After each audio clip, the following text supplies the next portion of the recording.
Mis queridos hermanos, estamos empezando a adentrarnos en el significado del 20 de enero, de esta irrupción de gracias que abarca un periodo largo dentro de la historia de Schoenstatt.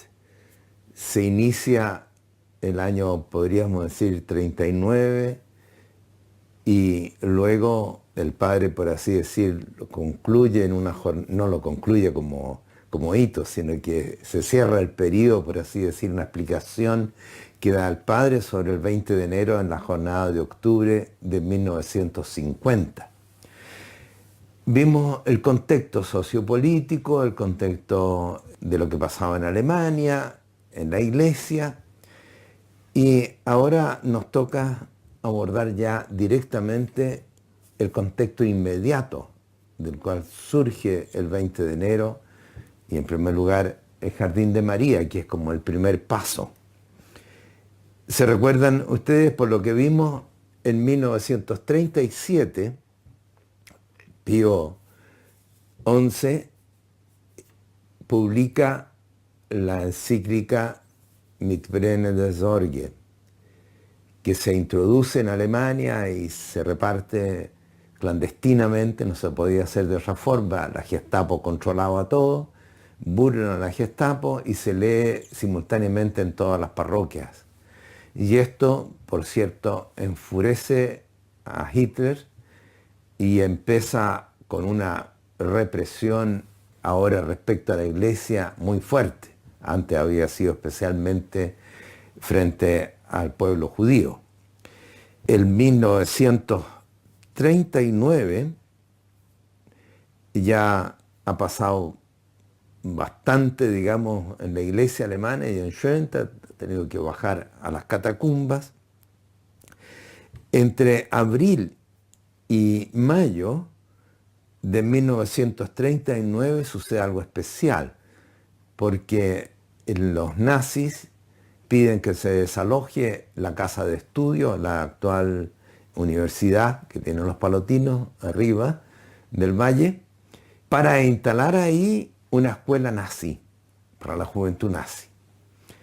Esto, imagínense, están los nazistas ahora ahí en su escuela, arriba, el santuario está abajo, no mucha distancia. Si ellos cantan sus himnos, ¿no es cierto?, se escucha en el valle, y a la vez lo que pasa en el santuario también lo ven ellos, pasan por ahí.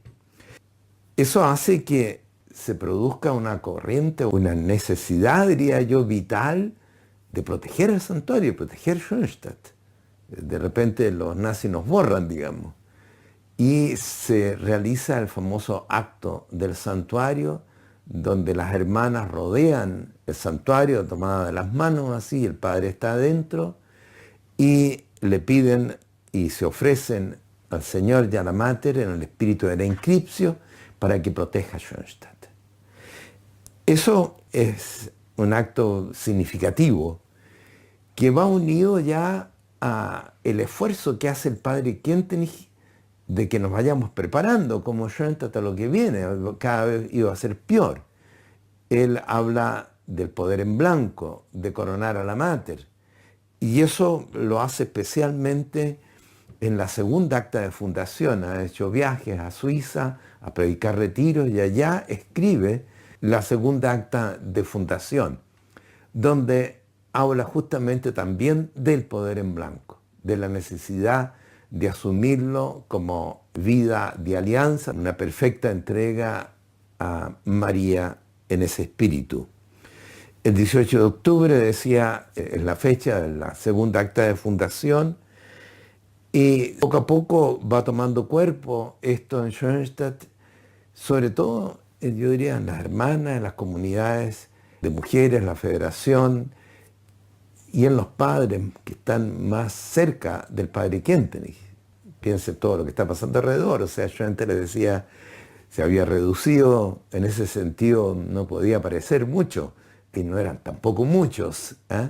Pero en estos círculos se hace muy fuerte esta corriente. El padre empieza a hablar poco a poco cada vez más de la necesidad de ir más allá del poder en blanco, sino que ofrecerse en el espíritu de la inscripción. Las hermanas habían ofrecido y el padre quería que toda la familia asumiera esa preparación o esa disposición a una entrega mucho más perfecta para enfrentar lo que iba a venir. Y eso que iba a venir vino. ¿Eh? Ya habían tomado preso al padre Aise y a otro más, estaban en el campo de concentración, el padre veía que también podía llegarle a él, era normal porque ya la Gestapo había encontrado los canales y de hecho en 1941, dicho, iba a predicar un retiro para sacerdotes, los sacerdotes estaban llegando a Schoenstatt y llega el Gestapo. Se presentan al padre, ya saben quién es, ¿no es cierto? Y le dice, queremos que vaya con nosotros, vamos a hacerle un interrogatorio. Padre Quentin le dice, mire, van a venir muchos sacerdotes de toda Alemania, no les conviene a ustedes que me lleven ahora. Yo cuando termine el retiro me voy a presentar al cuartel de la Gestapo que estaba en Koblenz, que queda cerca de Schoenstatt. Acepta la Gestapo. El padre predica su retiro, ese retiro es muy lindo, es sobre María, y en la plática final la llama el canto del cisne. Él no le dice a nadie lo que pasó o lo que iba a pasar. Y nadie sabe, solamente llama la atención al final que esta plática del canto del cisne, como se tituló después.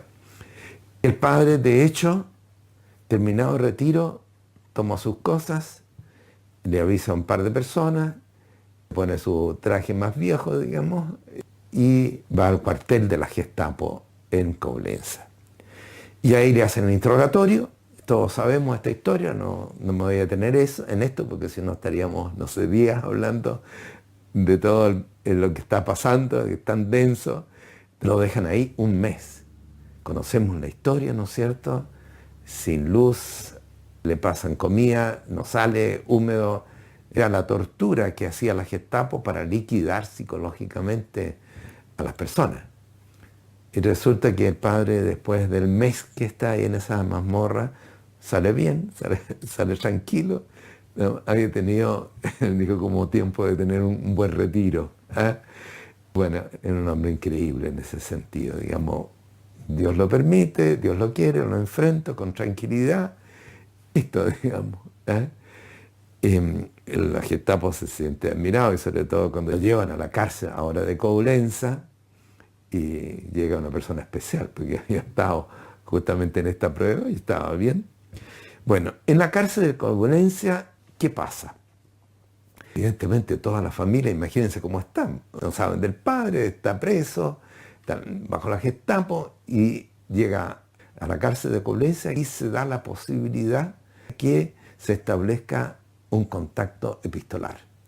Consiguen guardias que lleven pequeños papeles, que traigan al padre y que el padre pueda enviarle, o sea, hay un contacto epistolar bastante contundente. Se ha llamado después la colección Las Cartas del Carmelo. Y yo les pido por favor que ojalá las lean. Son muchas, ¿eh? Pero para que capten el espíritu de lo que está pasando, ¿qué es lo que hace el padre? Dice, miren, lo que está pasando acá, Dios lo quiere. Dios lo permite.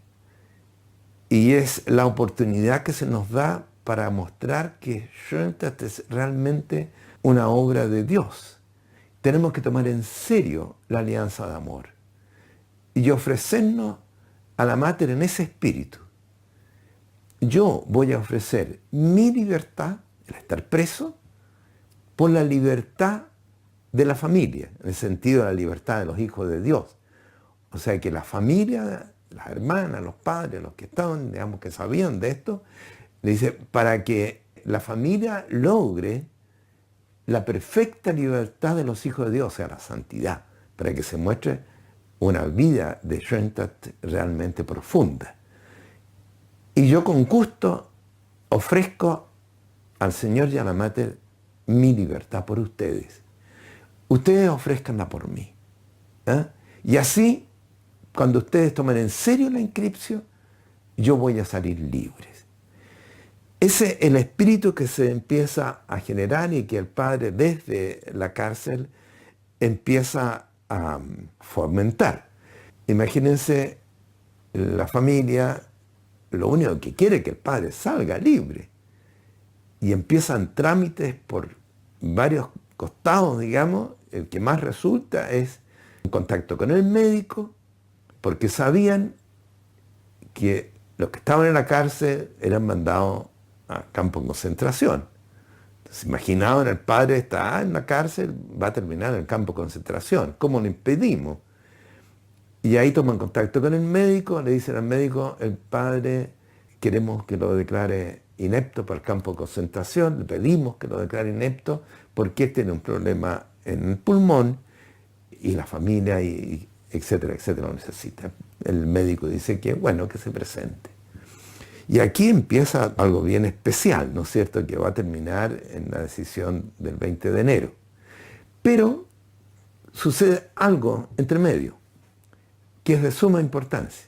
Un detalle, algo, una carta que escribe una hermana de la comunidad del Hospital San José, que está en Coblenza, de las hermanas que lo tenían a cargo del hospital, y es una carta dirigida al niño Jesús.